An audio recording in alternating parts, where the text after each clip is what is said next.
everyone, and welcome to the third lecture of Haematology. And as Albert Einstein said, a person who never made a mistake never tried anything new. So don't fear of making mistakes as long as you want to know something new. Today we're gonna continue our talking about the bone marrow, the function of the bone marrow and the clinical significance of it in the form of diseases, imaging, and bone marrow examination. Give me your attention, please, and let's get started.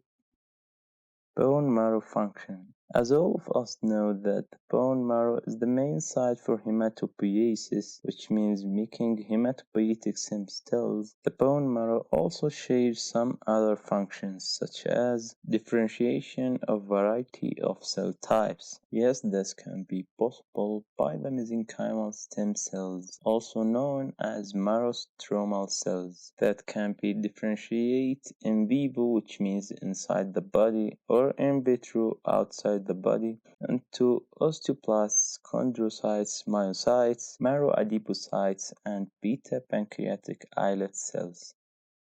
The second function is bone marrow barrier. As we know from the last lecture, that is not all cells come to the blood sinusoids from the bone marrow. Only mature blood cells contain the membrane proteins such as aquaporin and glycophorin that are required to attach to and pass the blood vessel endothelium.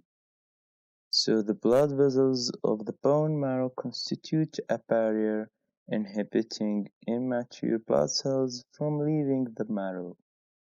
Hematopoietic stem cells may also cross the bone marrow barrier and may thus be harvested from the blood. The third function of the bone marrow is playing a lymphatic role. Bone marrow and the thymus gland constitute the primary lymphoid tissues involved in the production and early selection of lymphocytes. Furthermore, the bone marrow performs a valve-like function to prevent the backflow of lymphatic fluid in the lymphatic system. The last bone marrow function we have is compartmentalization, which means certain cell types tend to aggregate in specific areas. For instance, erythrocytes, macrophages, and their precursors tend to gather around blood vessels, while granulocytes gather at the borders of the bone marrow. So we have finished the functions, and let's jump to the clinical significance of the bone marrow, and let's start with the diseases. We will just take a quick look of the classification of bone marrow diseases, but we will explain each disease separately in its subject later on. Bone marrow diseases can be caused by increased production of one cell type. This backs up the marrow with one type of cells and decreases the production of other cell types. Also, bone marrow diseases can be caused by increase in one cell line because the cells don't die at normal times. One of the things that happens to our bodies as we age is that certain cells start to accumulate. So-called senescent cells, which are cells that retire and stop dividing but refuse to die, are always present, and they even serve some important functions such as wound repair. Another type of the bone marrow disease is caused by that the bone marrow produce immature cells that don't mature or function properly, or the bone marrow produce fragile cells that die easily or produce less number of some cells. Also, as we know from the last lecture that the bone marrow have stromal cells, these stromal cells can increase in growth, leading to formation of abnormal cells and decreased number of functional cells.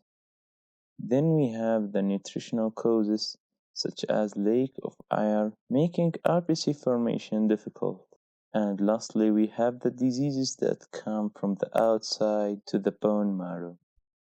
So to sum up, we have a disease that lead to increase in some cell types or decrease in these cells, or lastly, inappropriate cell synthesis. Leukocytosis, polycythemias, and thrombocytosis are diseases that cause increase in the number of the white blood cells and the RBCs, also the platelets, respectively. Also, we have diseases of the plasma cells in the bone marrow, such as plasma cell dyscrasia, which is causing overproduction of one clone of a beta lymphocyte and its antibody protein. Myelodysplastic syndrome. Myelo means bone marrow and dysplastic mean abnormal. So myelodysplastic syndrome is a group of diseases where there is abnormal bone marrow cell production, while myeloproliferative disorders means that there is overproduction of a precursor of marrow cells. Lastly, we have the bone marrow failure, which occurs in individuals who produce an insufficient amount of red blood cells, white blood cells, or platelets. And this bone marrow failure may be due to inherited causes or acquired causes such as radiation. And in all these diseases, whether there is increase in some cell type production but they are not functioning as well as normal cells, or there is a deficiency in synthesis of these cell types, these diseases share a common symptoms and signs in the person who get diseased.